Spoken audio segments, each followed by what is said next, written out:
This is the I Read Comic Books podcast, the very best podcast for regular comic book fans. I'm your host, Mike Rapin, and joining me this week, a pair of rascals who I've barely managed to wrench control of this show away from, Danny from the Next Issue podcast. Hello, everyone.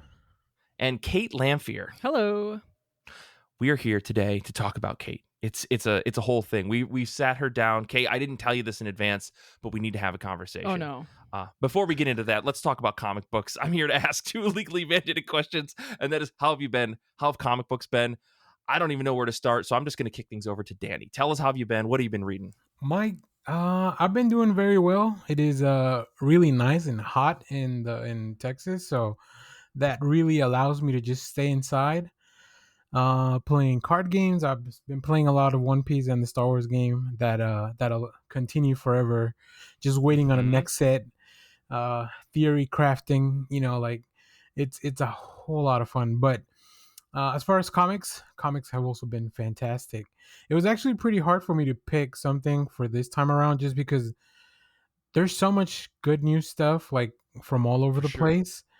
And then I keep seeing announcements, right? We're in the midst of Comic-Con just happened a little bit ago. So here comes the big thing. I will say one thing, the week after Comic-Con, I was kind of thinking about it. That was kind of like the lamest week of comic releases.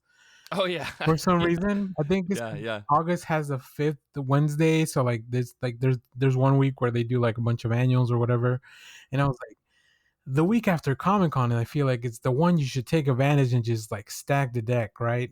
Right. People are hyped from all the announcements and everything, and they're like, or maybe they remember that comic book stores exist after this giant conglomerate reminds them. So right. I always think they never take big enough advantage of that. Well, we gotta get you working on the marketing side of one of these comic book publishers. I mean, somebody's got to understand these things, right? It's almost as if they just listen to the show, I think we give them all the feedback that they need. This is true. So what all these companies should do is just hit up our Patreon, subscribe, Get that commissioned episode tier. That's right. There you go. Yeah. Oh, can you imagine DC commissions us to just do like an absolute DC absolute all-in episode? Listen, here you go, guys. If DC wants to throw money at us doing an episode about All In, or if Marvel wants to throw money, or Vault or Fantagraphic, if somebody wants to throw money at us, we'll do the episode. That's what the tier's there for. That's right. It's just $10 a month. Pretty cheap, I think, for a corporation. Exactly. We're budget friendly when it comes to marketing over here at IRCB. For sure. Yeah. But as far as comics, the ones I do want to talk about, and this is for those that are seeking a little bit of a crime thriller. I want to talk about Red Before Black, #1. And this is a new book from Boom Studios. This is written by Stephanie Phillips with art by Goran Sudsuka. I apologize if I butchered that, because I probably did. Sure. Colors by Ive Zvorsina. Letters by Tom Napolitano. See, I'm familiar with Tom Napolitano, so I can say his name very easily. So, as you guys may or may not know from me listening on the show here, I'm a big fan of Stephanie Phillips' writing. Like, whether it's stuff over at the Big Two, she did a lot of Harley. She did some Wonder Woman stuff. She's currently doing the Phoenix series over at Marvel, which is pretty cool. She's also writing Grimm, Boom Studios, which is like that book about what do they call? I was gonna say Soul Reapers. Grim Reaper. It's kind of the same, right? Yeah. It's for the bleach heads in the audience. But yeah, so anything that she's promoting and that she's gonna put out, I'm like, all right, I'm gonna go to the League of Comic Book Geeks, add that to my pull list so I'll remember. And yeah, this was another thing. Like, I like that her stories are very character driven. And I just kind of like that stuff. It's, I get a lot of the big bombastic events from some of the Big Two stuff, but stuff like this, from especially a crime thriller, I want to get to know these characters. This feels to me like, let's do a true detective-ish type of book, right? And in this book, we meet Val, a disgraced Army veteran who is on an assignment from the FBI, sent to Florida, which, I mean, what state can you pick that's going to be more chaotic? Shout out to all the people in Florida that are listening. Shout out to Florida. That's right. She's sent down to hunt down an infamous drug runner named Leo. But she soon finds out that they have an unexpected enemy in common, and this turns the game of cat and mouse into something else entirely. Dysfunctional, odd couple, like like it's almost the buddy cop concept, but like on the crime side, Sure. where it's like an unlikely pairing of people just having to work together, and trying there's to only figure one out. bed at the hotel, and Yeah, then yeah, right.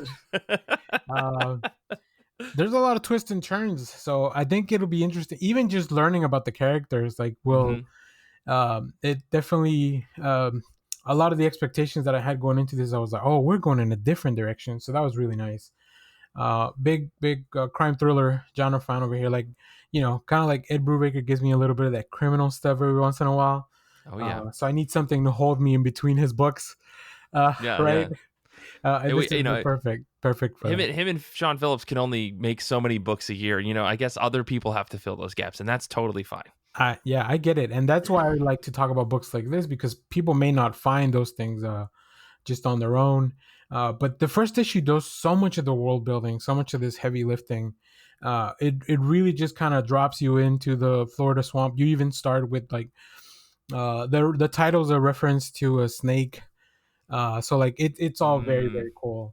And the art is just fantastic. The vibes from it, I just like this grimy, dingy, like crime ridden underworld that we have to traverse with these characters.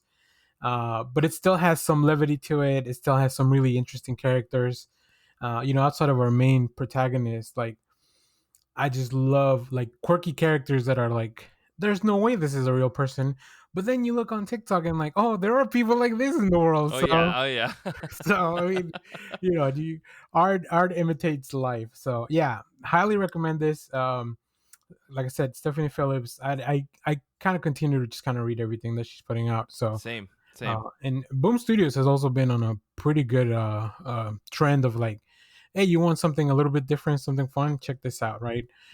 So whoever is putting these books together over there, or like, I don't know how their editing process works, but yeah, they're doing a great job. So yeah, I saw Red Before Black came out, and I listened to the Contest of Challengers podcast, and they talked about this book, and they were like, one, they're big fans of Stephanie because she's Chicago local, so they're always going to push her books. But but still, everything that Stephanie Phillips does, I'm in the same boat. I always try number one. They don't all hit for me, but I'm always interested in what she's doing because she's all over the place, man. She does everything. Like she's got a book even coming out from Distillery, I think, later this year, and I'm like, Am I actually going to put some money into Distillery? I don't know. But just because I want to see what she's doing next. So, yeah, this has been on my to-read list for a minute. Or at least I knew when it came out. So I'm very excited to jump into this and to hear that it's really, really good. So that's very exciting. Awesome. Yeah. Kate, what about you? How have you been? How are comic books? Yeah, I've been doing a lot of traveling, trying to keep my garden alive in the meantime. It's going middling. I've gotten enough zucchini to make it worth growing the plants before they just kind of like rotted. But I'm getting lots of tomatoes now, so I just, nice. It's worth having, I guess. Hey, a vegetable that you grow yourself somehow tastes better, right? So, good for you. Kelly and I can't seem to keep a plant alive in our backyard, but that's because there's so much wildlife. We live in the middle of like a suburban semi-dense area, but like there's like so many rabbits and squirrels that just eat everything. It's like almost impossible. So lucky you. I'm proud of you for keeping your plants alive. Thanks. And being able to actually eat the fruits of your labor. Yeah. So good for you, dude. I'm sure that I have more money into this garden than I would have ever spent on the vegetables themselves, but No. We don't talk about that. Yeah. Yeah, you're the person I'm going to call in the apocalypse. Be like, Kate, I need help growing fruits and vegetables, please. Yeah. I can get you 3 zucchini in 4 months. Perfect. I can make one dinner. I love it. Kate's gonna have an empire in the apocalypse as the only source of food.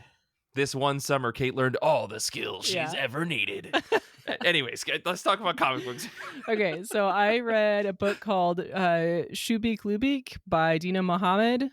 This was Tom's pick for the Goodreads Reading Challenge this year, which I am doing pretty well on. I've got a couple books left. I've got the books of the month, themes of the month. I'm a little bit behind on, but I'll get to that later in the episode. This book was originally released in Arabic, which means that it's read from right to left, kind of like manga. And that title, Shubeik Lubeik, means your wish is my command in Arabic, which kind of gives you a hint as to what this is about. This takes place in modern day Egypt in a world where wishes can be bought, and there's 3 different like levels, like classes of wish. And a class 3 wish will like technically grant you your wish, but with unintended consequences. Like in the art in the background, you've got kids with like elephant ears, or there's like this donkey that can talk, but he's an asshole. An ass, I see. And then a class 1 wish can grant like these like bigger, larger scale wishes that are like pretty close to what your actual intention was. And there's this government agency that tries to regulate these wishes, which adds a whole different level of like intensity to the story. Interesting. This book follows 3 class 1 wishes being sold by one street vendor, and like you keep seeing him, he's a repeat character, and then one of the point of view stories is like from his point of view. And the lives of all 3 of these people who are like buy these wishes or get these wishes, they're like their lives are impacted by their intention to use the wish even before they use the wish itself. Like the story is about them knowing that they're going to use it and being like, what do I need to say to get exactly what my intention is? Like, what is my intention? Like, there's a lot of self-reflection that happens. You see a lot of like memories and stuff. And I love every single point of view character in the story. Like, like they're all very self-aware, and they know what they want, but they're like figuring out the finer details of it. And it's interesting to see how they end up helping themselves even before they use the wish, or like how they kind of connect with their community better. It's really interesting in that way. And like each chapter, the way that it's written kind of shows you like how each person's mind works, like how they think. Like, for example, one character is a really smart kid, but he's also really depressed. So you'll have some panels that are really like dark with no text, and then they'll have other panels where he's like thinking through things, but his thought process is actually like in graphs, which is really like a cool way to read something. It's his mind palace. Yeah. And just in terms of like the art, most of this book is in black and white, with the exception of these like a couple of introductory pages of each story to kind of like get you into the story. And then like the art style, like it just isn't all in color. There are also these pages that are like diagrams between the chapters that are explaining like the classes and the legality of wishes. And like that's really cool, and it's handled in a way that makes it like this is a nonfiction book, and this is how things are. These are the laws, right. And like it's handled very seriously. And then I just had to mention like the wishes themselves, when they do eventually get used, they look like they're in the outlined form of what you would think a genie would look like. Like coming out of a lamp, to quote unquote. They're just vases or whatever. But then the actual like interior art of the genie is Arabic text, and I have no idea what it says, but it's beautiful. So if nothing else, I highly recommend that you check out this book just for some of this art. It's really cool. But it did take me a long time to read this book. It's really moving, and every chapter is like a different struggle. It's a different, like totally different character. Like I said, you kind of see the inside of their mind. And I would like put this book down at the end of one chapter and then think about it for days. So I've had this book for like a month and a half at this point, and I'm finally done with it. Okay. Well, this sounds like 8 billion genies if it like was actually moving and it wasn't just a big joke. That's exactly what I was gonna say. If you want a more serious version, if you want a more fun version of everything you said, oh my god, even the genie structure kind of like that's really cool. I So like for it. those of you listening at home, Kate is showing one of the pages of the wishes come to life that is kind of in the shape of like a genie. If you get on Patreon, you can watch this full video of this episode right now. But still, no, that's beautiful. That's gorgeous looking. Oh my! All right, another freaking book I gotta put on my to read list. Yeah, Well, this that was on the book is a reading challenge. beast. Yeah, Like, Yeah, no, it was on the reading challenge. I was probably gonna get to it at some point this year. maybe we'll see. I completely forgot about the reading challenge. They're all So, in my. I've got this big list of of books in a bookmarked folder of just like library books that I need to check out. So I've slowly but surely been trying to get through those. But yeah, that looks amazing. I did Google a little bit of this, and yeah, this looks like a beautiful, beautiful book. It's good to hear that it's like a moving story too. That's like very interesting and fun. Like I don't want to say fun to read, but is a good read, right? Yeah. yep. Very cool. Well, let me talk a little bit about what I've been up to, how I've been. I was just at Gen Con pretty recently. For those of you who play board games and tabletop games, you may have heard of this convention that's been running for 20, 30 years, 40 years, 50, I don't know, Wow. a very long time. It started with 500 people who were playing Dungeons and Dragons. They were all, met up and played together and talked about the game. And here we are, like 50 years later, the anniversary of Dungeons and Dragons hit its 50th anniversary. So there's a huge thing, all sorts of stuff. And I was playing tabletop games for basically like 4 days straight, which is awesome. Ended the convention with by far the best game that I had all weekend. And that was predictable because every year for the past 2 years, I guess 3 years, the best game that I've played has been the Divination RPG. With my wife, Kelly, our two friends, Ben and Amanda, we all sat down and we play this 4-person game with the GM, and they run you through this thing. And tarot cards are the core mechanic for the game. And honestly, if you want to hear me talk about it, stay for the after show. I'll tell you guys all about it. We played that. It was fantastic. Didn't really think about comic books with the exception of a game that I bought that's called Comic Hunters. It's like a $25 board game where the idea is that you're trying to collect comic books in the form of these little like playing cards that have actual Marvel comic covers on them. You're trying to collect like the first appearance of somebody or the first time Spider-Man and Iron Man fought, or a comic book that collects or that has both Black Panther and Black Widow in it or something. Whole bunch of combinations to try to get a bunch of points. So that was pretty fun. I played that. But didn't read a lot. So today, day of a recording, I did sit down and I read a book that was on I think the top of my pile a few weeks ago, and I finally sat down and read it. And that is Thunder and Lightning. This is by Kimberly Wang. This is published by Silver Sprocket. I did for the folks who are asking to maybe listen to the Twitch episode that we did with Malachi Ward. I did end up pulling the trigger on the Silver Sprocket digital subscription because I'm never going to be mad about more Silver Sprocket books in my life, which means that for every month, I pay like $15 a month, and I get everything that they publish that month just sent to my inbox as a digital file, which is very exciting. And then you get a discount on the physical store when you go buy things. That is the perfect setup. I love it. I love it. I love it. I was gonna ask if you went for the digital or the physical. If I had a bigger house, maybe I would go for the physical one. But I do love their books. I love the way they're published in their physical formats. They're all different. Yeah, we talked about this a bunch on the show, but pulled the trigger on that. This book is also from Silver Sprocket, Thunder and Lightning. The summary for this book I'll give is two mighty forces battle over the dominance of a very future fantastical Earth. One side, Magni, the flower of Yggdrasil, represents all that is powerful of the Yggdrasil Council and of people who live on Earth. And then the other side is Archangel Demo of the Arc Empire. She's kind of like the fighting force leader of the Arc Empire who's trying to take over Earth. And they're warring factions. They want to control Earth for whatever reason. Piece of this story that is interesting, though, is that life is nothing to Magni without battling her arch rival, Demo. She only gets happiness. She only seems to come alive. She only seems to want to do anything when she's going out into the battlefield to fight against Demo. And the two of them have this, clearly antagonistic relationship. They represent the big, powerful force behind two warring empires. And the story is heartbreaking because you have to ask the question of what happens when one of them falls. Can there be thunder without lightning? And Jesus Christ, this book is good. I was like immediately drawn into the look and style. Like Wang's artwork is incredible. The way that they draw like the action in this book feels very anime and manga and stuff inspired. It's black and white and reds and pinks. It's like very monochromatic, but there's so much emotion and depth to these characters. There's all these little asides that we get as the reader about things that are happening kind of outside the story that fill in the background of the world. And immediately, as you just from like the first couple of pages, you are dropped into this extremely rich world where an idea is very plain about what's happening here. We've got these two sides.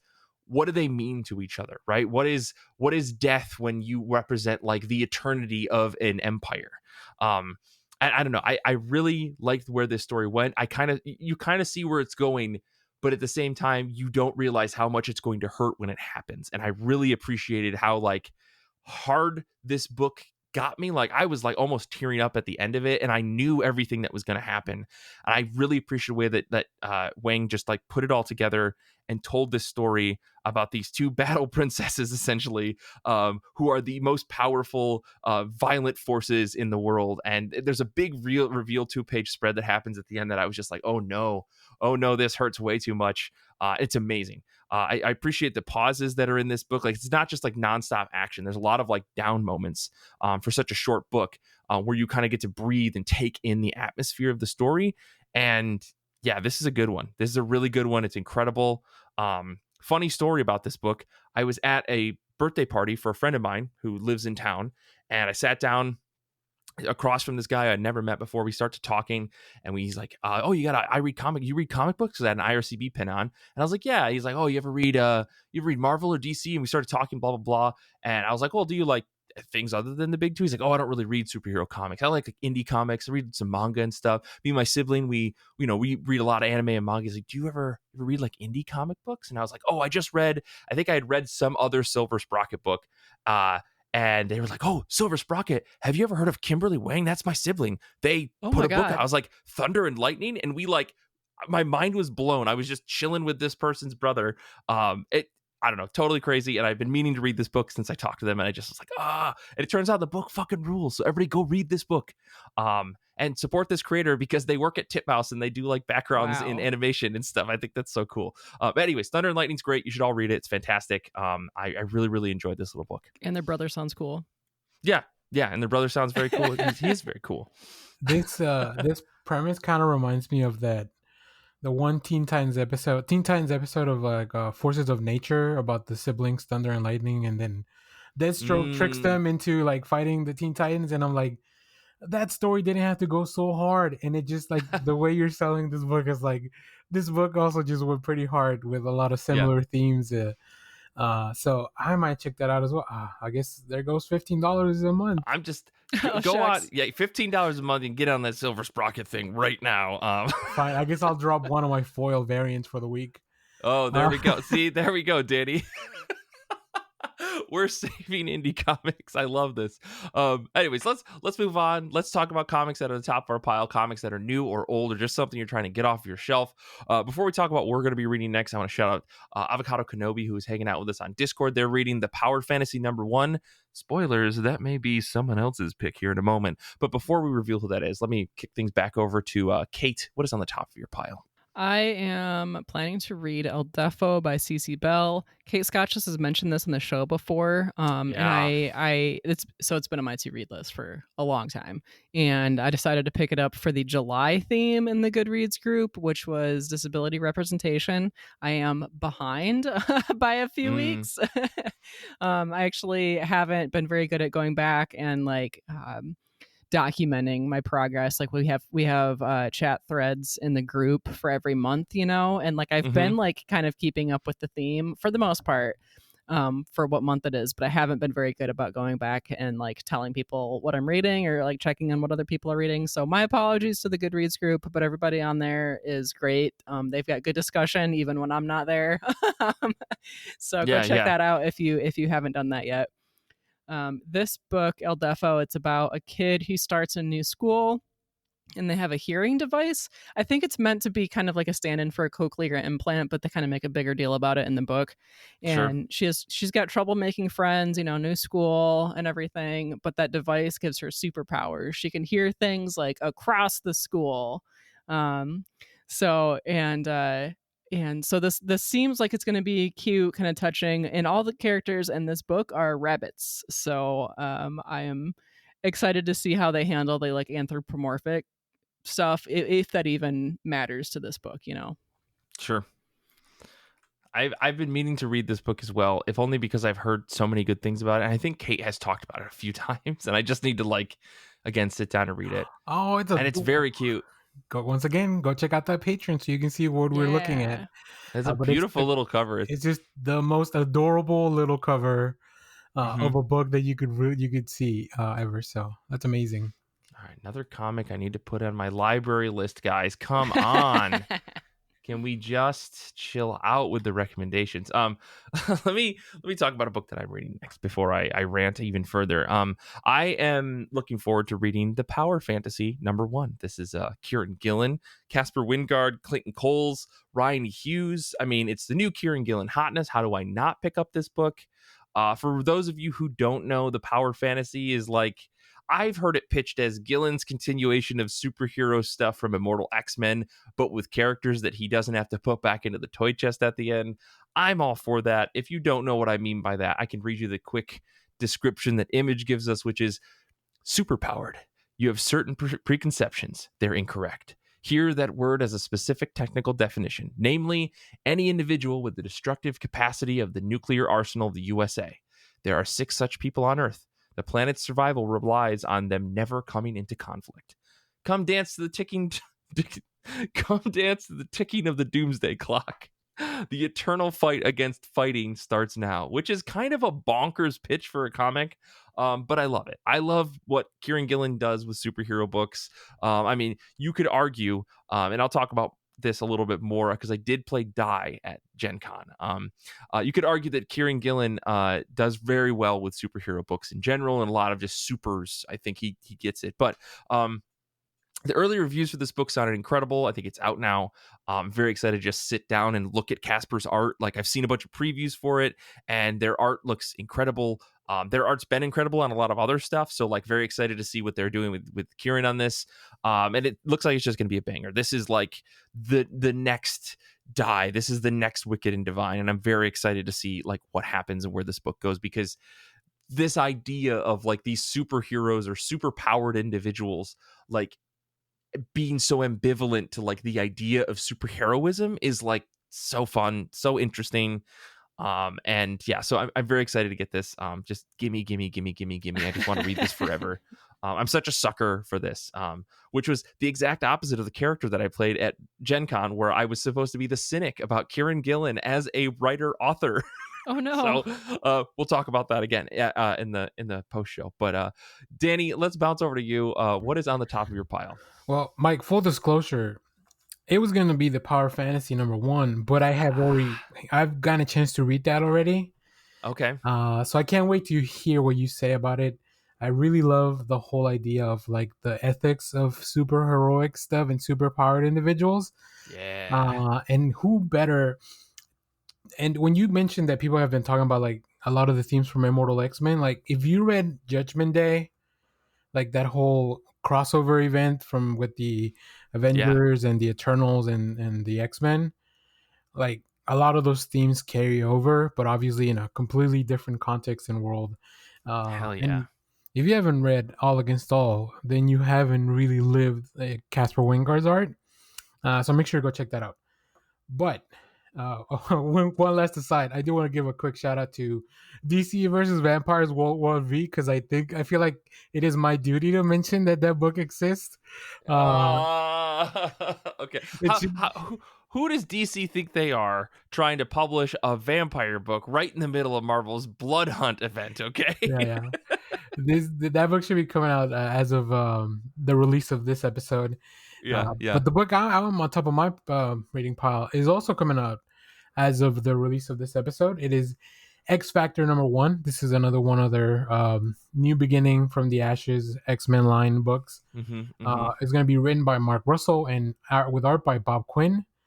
And the quick pitch for this one, we're going back to the old X Factor where like they're working for the government, right? So countries around the world are building their own little mutant groups and armies after the Age of Krakoa came to an end.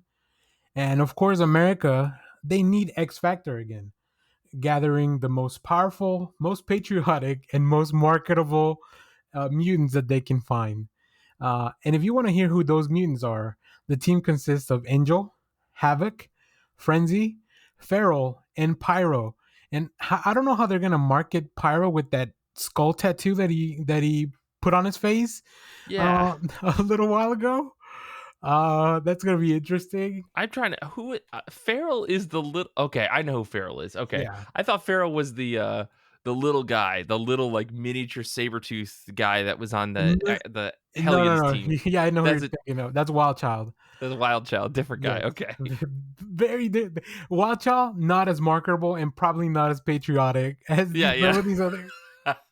Wait, what makes Feral or Pyro? Isn't Pyro canonically Australian? Like, Listen, they didn't. I guess they didn't specify on which country they had to be patriotic for. oh, they're just patriotic in Yeah. general. Okay, they could be sold on nationalism. That's all. That's the requirements are. Gotcha. But I mean, who better to talk about the world political climate in superhero comics than Mark Russell?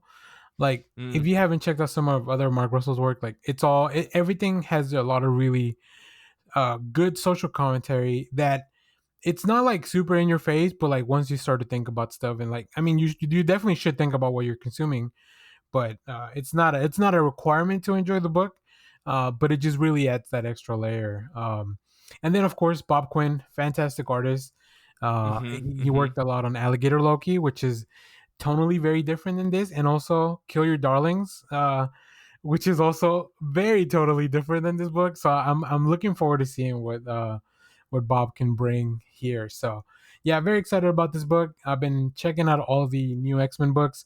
They're not all home runs, and they're not all things that I'm gonna probably keep reading. But I'll always check out a number one. I know. Spicy Danny moment just now. Yeah, stay tuned to the Patreon. I'll tell you which of the books is bad. Oh, okay. We got a lot to talk about today, which means that we are going to do this thing that we haven't done in a minute. And we're going to take a quick break. And when we come back, we're here to have a very hard conversation with Kait, which is why have you been on this podcast for so long? So God. We'll be back in just a second. I'm getting fired.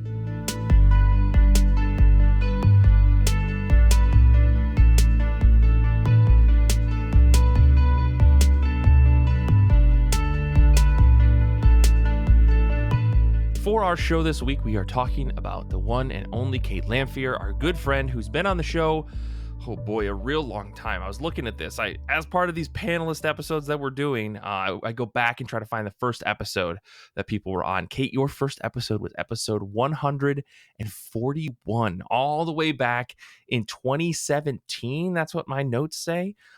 This is a Goodreads pick of the month. This is back when we were doing like one episode every month. The pick of the month was Snowblind. Man, oh man. Kait, do you remember how things happen to go from we've been friends for a very long time and then suddenly you're on the show talking about comic books? Do you remember that? From what I remember, you and I were at a friend's house for a party. And this is how it always starts. Yeah. And I'd been dating Brian, and he had comic books lying all over the place because he was on the show already. Yeah.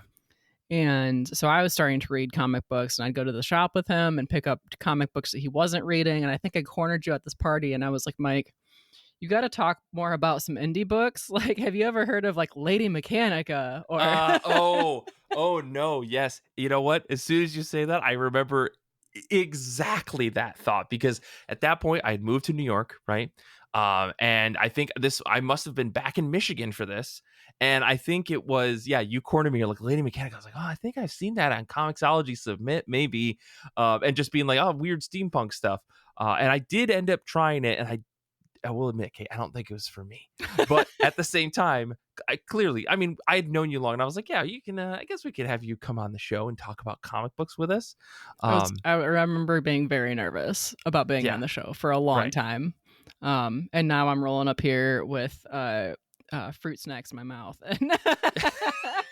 What you're saying is that over time, you've given less and less of a fuck. You know, I appreciate that. This is just a normal, regular Tuesday night for me. Right. In I the mean, end I'm of the looking at week. the show notes for this episode, and it's like we were reading the Wicked and Divine Christmas special. I'm sure that I picked that because the episode was me and you and Kait Scotchless on that episode. Heavy Vinyl number 4, Giant Days 33, Misfit City number 8. These all sound like books that could have probably been yours. I don't know. These are all also books that I have revisited fairly recently. Oh. Maybe this is serendipity. We were supposed to have this episode today. But yeah, you started all the way back in 2017. Danny, you've been a long time listener to the show. Do you remember when Kait showed up on the scene? I remember because I think the funniest part was like when now you had to make a distinction when talking about Kait and Kait, right? Yeah. So I was like, oh, that's what I was like. Oh, this is not gonna get old. This whole bit is not gonna get old at all. Listen, we've never had the problem. Yeah, I still love it every time. Yeah, we need more Kait episodes. So yeah, I remember. I don't remember. I do remember the Snowblind book because I think it's art by Tyler Jenkins. Yeah, it's Tyler Jenkins. Yeah. So like immediately, I at first thought I was like, is this a Lady Snowblind? And that's like a really violent manga. I was like, that's what they brought in Kait to read, but it's not. It's a completely different book. Well, I mean, we know Kait, and I mean, like this maybe will get us into maybe the first question here that I have. So, Kait, you obviously read a ton of comic books. I think that is a thing that folks who listen to the show know. I think people comment on this all the time, like the diversity of books that you in particular. I think we all try to bring a lot of books, but you bring a lot of books, and specifically, you bring a lot of manga. So I'm curious, like, you read a lot of manga. Do you have a favorite, or do you have like a list of favorites that you could think of that you would go through if like this one is the one that I go to as my favorite all the time? Well, if I had to pick multiple books, I've got my Not So Lonely Planet travel guide that I think I talked about on the show fairly recently. They've got 5 volumes as of just a few months ago. They released volume 5, and I've revisited that a couple of times.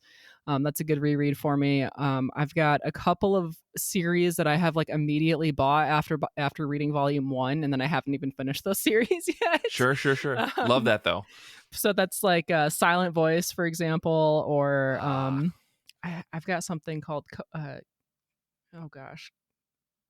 something cafe, cozy cafe, happy cafe. That's it. Okay. It's actually out of print, so I had to buy this online from somebody's like estate sale or something. Whoa! Oh my god! Can you? I'm so excited for when I die, the estate sale that people will have of my library of comics to just be like, what the fuck was this guy reading? They're gonna find all my Uber comics and be like, who was this guy? Like it's. Anyways, yes, that is interesting. That's probably a Tokyo Pop book, is my guess, and it's probably just like impossible to find. Because a lot of those books are just never reprinted. But anyways, it was like an early 2000s series or something like that. It was just a slice of life, like cute book. But I think my very favorite manga, I don't talk about this on the show, and you'll learn why. Okay. It's called Ten Dance, and it's about 2 men who are teaching each other their style of ballroom dancing so that they can like combine their knowledge and then compete against each other in a top world competition, which the actual like plot line, like these dances, this dance competition is real. So like I can look up these dances and I could be like, this is what it looks like in real life in motion.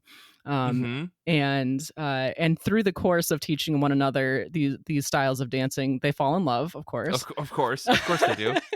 I've watched Yuri on Ice. I understand this. Yeah, probably loosely based on Yuri on Ice because they like Yuri on Ice. These 2 characters also have extremely similar names and get like confused when people are trying to like ask for them in a crowd. And I don't know if I would recommend this manga to anybody that I know though, because like I relate to this dance plot line because I danced for 13 years as a kid. Not ballroom dancing. I did like ballet and tap and jazz. I was a kid.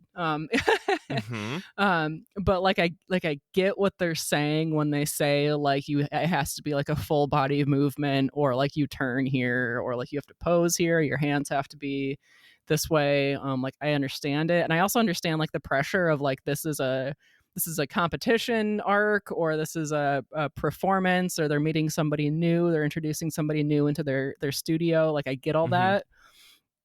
But some of these panels of showing them dancing are just beautiful, and I'm like, yeah, I would fall in love with both of you also.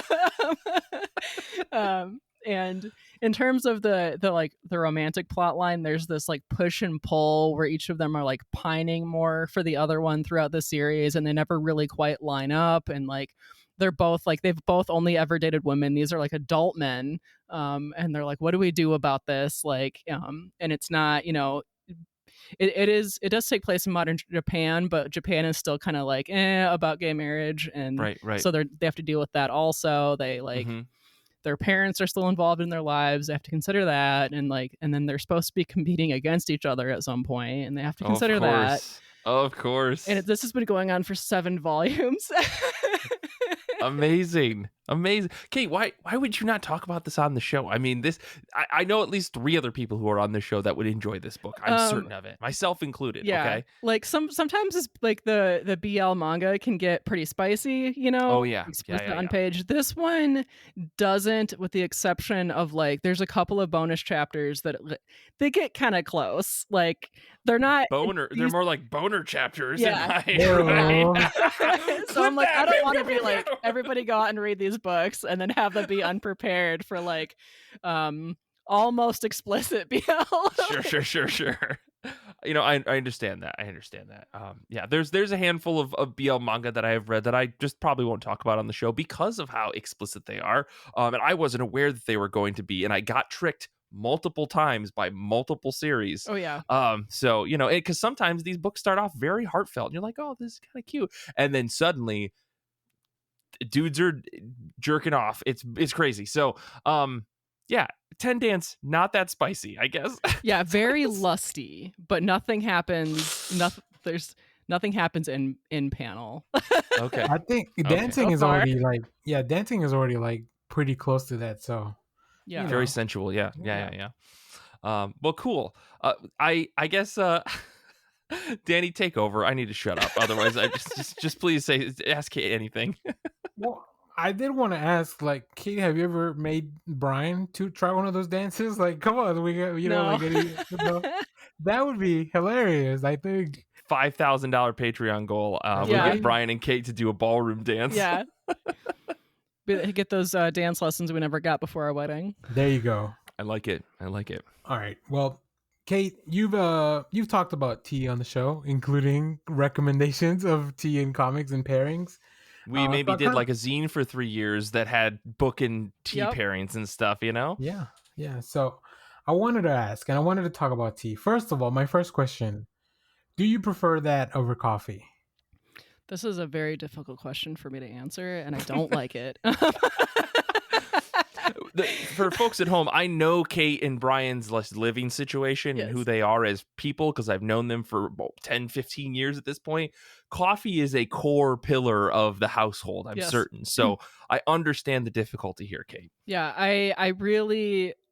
I feel like my day doesn't start until I get a really good cup of coffee, but I've kind of cursed myself because when I say good coffee, like I have a standard. Like I worked for a coffee roaster for a few years, and I'm not as like snooty as I could be, I guess. Like I haven't crossed the line of being impossible to please.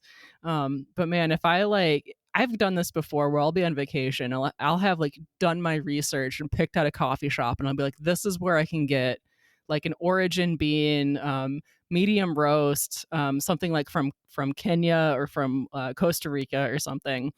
And I'll be like, I bet that they can do a pour over or an AeroPress or something like that, or even just like a cold brew.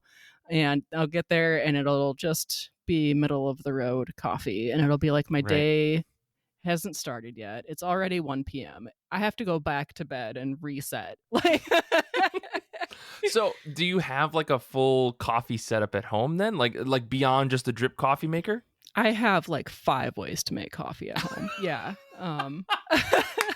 We have a good drip. Go ahead. Plebe, Mike. I know. I am just a basic baby who only drinks Nespresso and pre-made cold brew from a Starbucks plastic jug. Okay, I know who I am, Danny. I drink Kirkland canned cold brew. Okay, I don't you fucking come for me on my show like this. Get your K-cups out of here. Kate, please inform the people of the good ways to make coffee. Yeah, so you have to start with a good bean first, and so by that I mean like I said, Kenyan, Costa Rican, something like that. Sometimes you can find a good blend of multiple different beans, and so that can be a little bit cheaper because they might mix it with like something a little bit more accessible, like Colombian. And I think that I have come to prefer a pour over just because it's a mix of being fairly quick in comparison to some of the other options. But then you can also like a pour over tends to be a little bit thicker in terms of like flavor, in terms of like mouthfeel, stuff like that. But occasionally I'll make something with an AeroPress, which is like it's kind of like a scientific. I think it was developed by an engineer, where it's kind of like you have two pieces and you like push them together and you're forcing coffee through a filter in the middle. So it kind of like gives you the same effect as like an espresso maker. It kind of does the same thing, but it's a manual process. And so I have one of those, but it takes so long. Versus the pour over, I can just pour water over it, walk away, go make breakfast, come back, and my coffee is ready. Versus the AeroPress, you have to like stand there and push this thing together. This is different than a French press. French press is different. Yeah, a French press is like it's like a I don't know, a pitcher, and you have the pressure thing that you're pushing down on the top of it. AeroPress is different. Yeah, it's got two parts, and then your filter's in the middle of it. It's hard to describe, I guess. No, folks, use some Google for this. I feel like that might be the best way. I just found the AeroPress website, and they're describing AeroPress versus French press, and I feel like there's a lot more to be said here. But that's very interesting.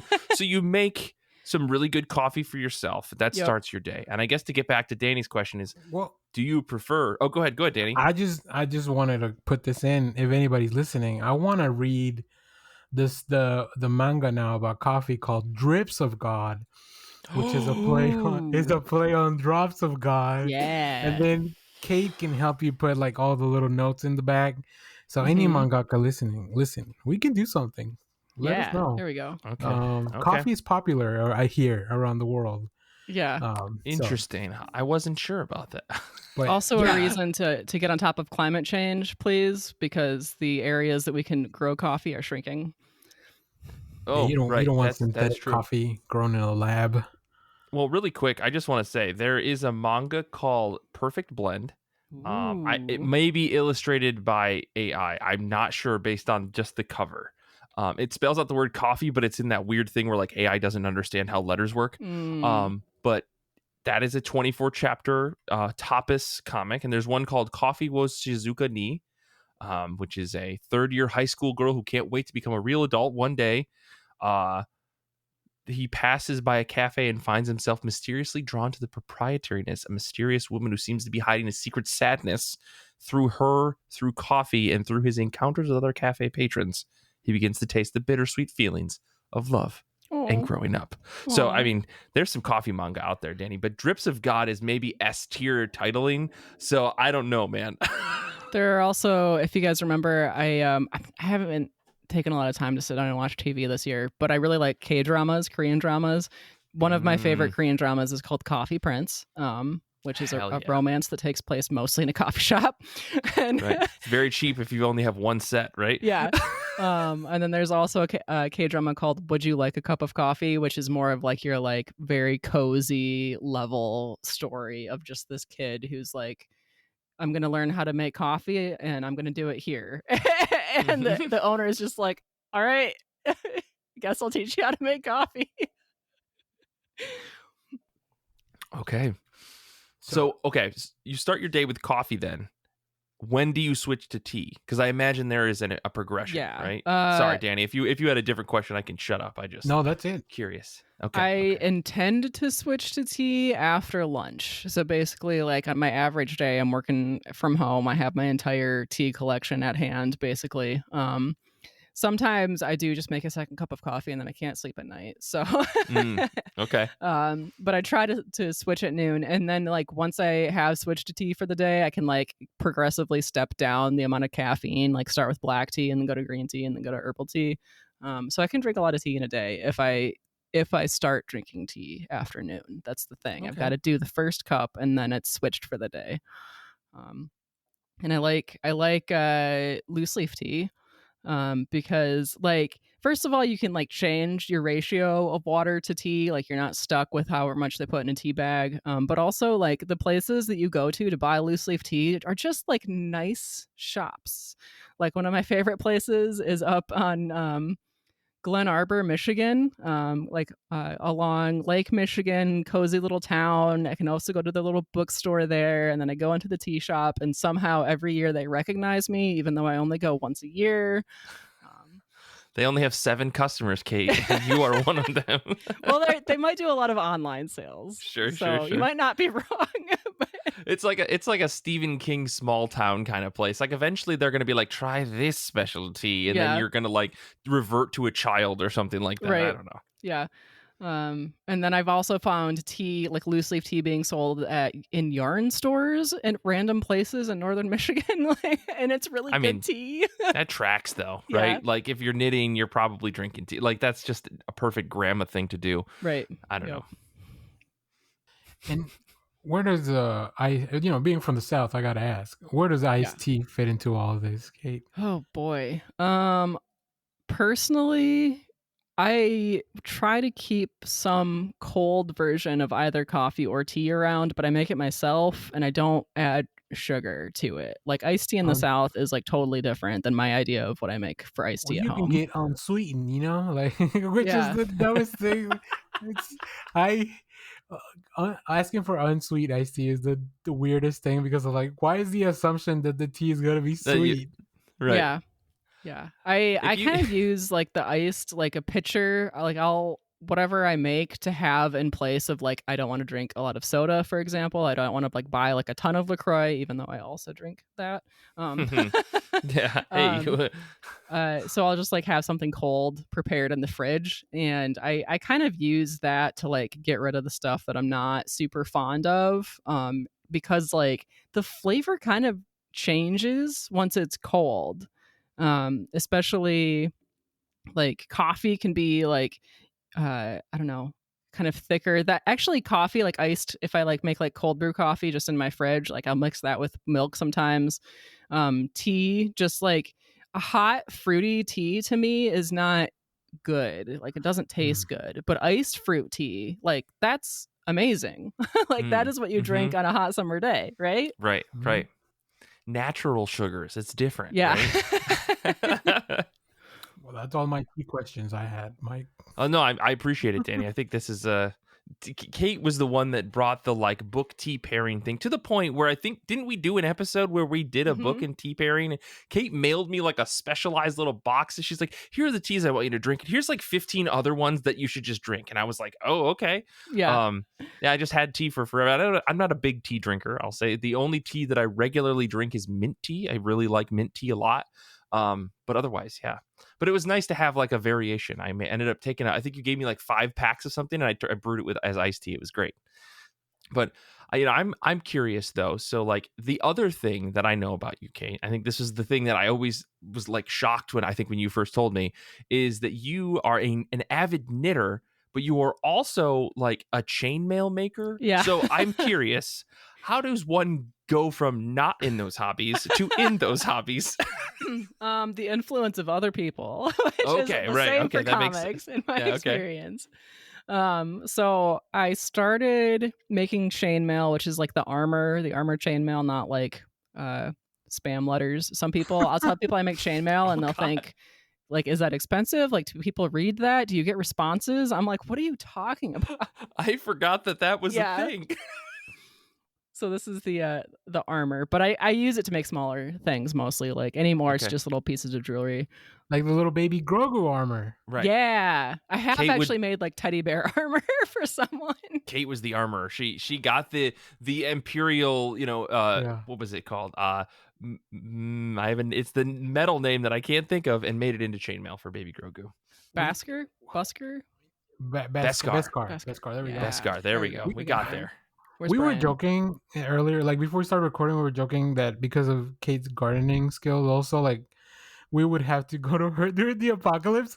And now with the addition of chainmail for protection, I really think that at the end of time, Kait will do very well. Just Yes. show up, like just stop on the hardware store on your way to my house to bunker down and just grab me some fencing wire. Right. I don't have much wire on my house anymore. See, I mean, the internet goes out, and I just go, I'm gonna die. That's basically me. So, but okay, so you got into chainmail making Yep. just through friends, like a friend was just like, here, bend this wire, and then suddenly you were doing it nonstop, 24/7. Basically, yeah. I had a friend who's one of her older brothers is into like all of the nerdy stuff, like Ren Fair's D&D. He got into chainmail, and he got her into chainmail.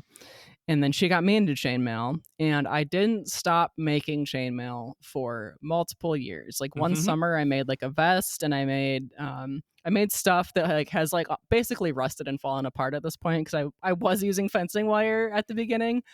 If you make chainmail, don't use fencing wire. It has a coating that smells terrible. Okay. It just like sheds all over everything. But anymore, I'm mostly just making like jewelry, little pieces. I've been helping run a merchant booth at the Renaissance Festival that I helped run as a student when I was in college. And so I'm sharing a booth with another alumni every year. And so pretty much anymore, I'm just making things to like fill up this little display that I have in order to sell there and just like have an excuse to be there as like this like adult person at this college Renaissance Festival. Yeah. And then so that actually ended up being like pretty hard on my hands though, especially because I was using steel at the beginning. And now anymore I use like aluminum or coated aluminum, something like that, coated copper. And that's a lot easier in your hands. It's also less tough though, so you wouldn't want like armor made out of that. That's actually going to get hit. But so I needed something that was going to be softer on my hands, and I had a cousin who's unfortunately passed away, but she got me a book on crochet, and she got me some basic supplies one year. And those were laying around for a while. Crochet is not the same thing as knitting, but I kind of like, I had that around. I had it, like I had tried to learn crochet at one point, knew that I just didn't have like the consistency of stitches to like manage crochet. I had made a square and it was a triangle basically. But I wanted to make something really specific for cosplay one year, and I don't cosplay a lot, but I was like, I know that I can't crochet, but I want to make this myself. And so I ended up figuring out how to knit, just like this very simple project. And I liked it enough that I saw something online, and I decided to make that pretty simple project. But it took me like 4 years. It was like this little scarf, tiny little cowl, and it took me like 4 years because I used the thinnest yarn. And okay. Which is also hard on your hands. So, but it got me into knitting. So now I'm like, okay, I have the size of needle that I know won't make my hands hurt, and like the size of yarn, and I know I'm figuring out what I'll actually use, because I've knitted a whole bunch of scarves at this point, and I don't wear scarves. So right. Well, you did knit me my favorite winter hat that I wear whenever it's cold. I don't remember. It was for my birthday. I don't remember what the reason was, but you knitted me a hat, and it's this big red cap that like goes on your head, and it's perfect because it's warm, but it's also breathable because it's got enough hot or airs to like get the heat out. So like I sweat a lot. I'm a profuse I run very warm, but that hat is perfect to actually keep me warm without making me sweat, and it's fantastic. It's my favorite hat. I wear it every winter when it actually gets cold enough here in New Jersey. So maybe one day again I will wear it, but I didn't wear it this winter. Yeah. I think it was for your wedding, because I knit Kelly a shawl, and I was like, I can't not give Mike something. Yeah, that's true. The hat's perfect. I'll say that. Okay, great. I'm glad you use it. Yeah, no, it's. I mean, like, I recommend everybody get a big wool knitted hat. It's totally worth it. Well, I guess to wrap up the episode, I'm curious. I guess I have two questions. One, what keeps you reading comic books? Oh boy. Yeah. We'll get into that small question before we wrap up here. Other than the show. I feel like there's a couple of different things. First of all, it gives me an excuse to like go to the library, to go to bookstores. Like I literally just want to go to these places, and comics will get me there. And also you guys give me a ton of really good recommendations, and I want to actually like read them. Like I have thousands of books on my to read list, but sometimes you give me something that just sounds so incredibly good, I immediately go out and get it. This is how I get everyone into Giant Days, by the way. I go, oh, this is Giant Days. And they go, oh, I'm dropping everything and reading this book right now, right? Yeah. And then there is that whole thing that I mentioned where I'll read one volume of something and then go buy the entire series. So then it's like, if I haven't read a comic book in a couple of weeks or something, I did this earlier this year, actually, because I'd been traveling. I was like, what am I going to read? I don't really have time to go to the library, but I want to just sit down and read something I can finish in an hour and a half. And I was like, oh, right. I have my own library in my house of things I haven't read yet. Yep. Gotcha. Well, the other question that I wanted to ask, and this is the tough one. This is the final question that we put at the end of these episodes all the time, which is knowing us a little bit. What is a comic you would recommend for me and Danny? And I know we had some schedule snafus change up last minute. Danny is here instead of Kate, but I'm curious. Oh boy. If you had to pick, what is a comic book you would recommend to each of us? So I feel like this might actually be true for both of you. I picked up this book called Bright World by Stan Stanley one time. And, I was at the library. And you at the library? Yeah. Huh, okay. Great places. Yeah. And this is just a book that's kind of like one of those they step into a world, like an alternative dimension world, Alice in Wonderland kind of situation, but like they have to figure out immediately how this world works. Like they have to like figure out how to eat, like they have to get a job, they have to figure out who's safe to like rent a room from. Like this world is a magical fantasy world, but it also has its own dangers. And so I think that this is like exactly up your alley, Mike, but I think that Danny would also enjoy it because of this crazy variety of just the different characters in this world, and the fact that like other characters in this world also came from other places and it just have like different expectations as to how difficult life is going to be, or like how they manage themselves or how they talk to people.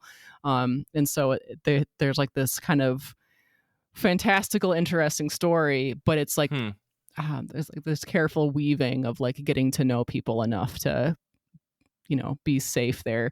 I will say the story is not done, and I haven't seen volume 2 come out, and it's been a minute. So okay.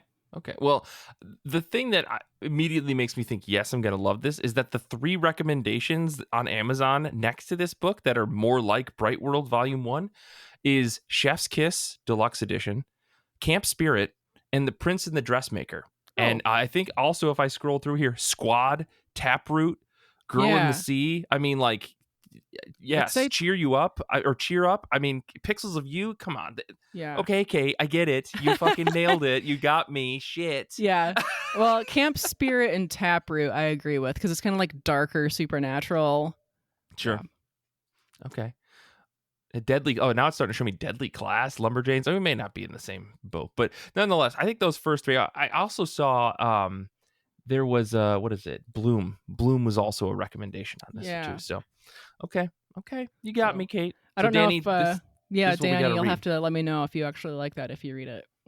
I'm looking at this and I think it looks very interesting. I was a little confused because it is like a whole full title, The Hazards of Love or whatever. Yeah. Yeah. Am I looking at the right thing? But yes, this looks pretty interesting. Looking through the preview, with the noir fantasy aspect of it. That's what really intrigued me. So I definitely liked this book for the world building in it. What? When the cat steals their name and their body, what the fuck? Yeah.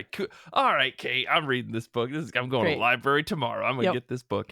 I looked at this book like 4 times at the same library branch, and every time I was like, I'm going to put this back for now and pick it up next time. And eventually the next time came, and man, it was worth the wait. Hell yeah. Love that. All right, well, that's going on my forever library list as well, but I'll put it up to the top. I'll put it right at the top. Great. Well, cool. This has been a lot of fun. I'm glad we got to talk to our good friend Kate.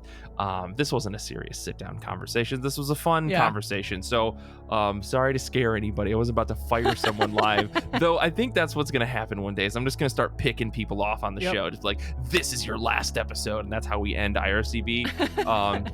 But and no one knows when it's their last episode. Oh, man, this sounds like a lot of fun, actually. Oh, no.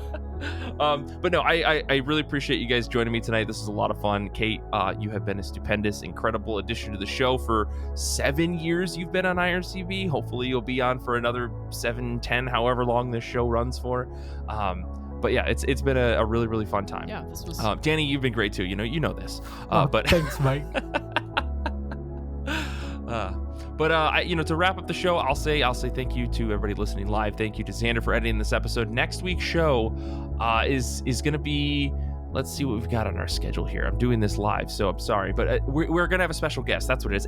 Asia Simone is going to be on the show to talk about comic books with me and Kara. That's going to be a blast.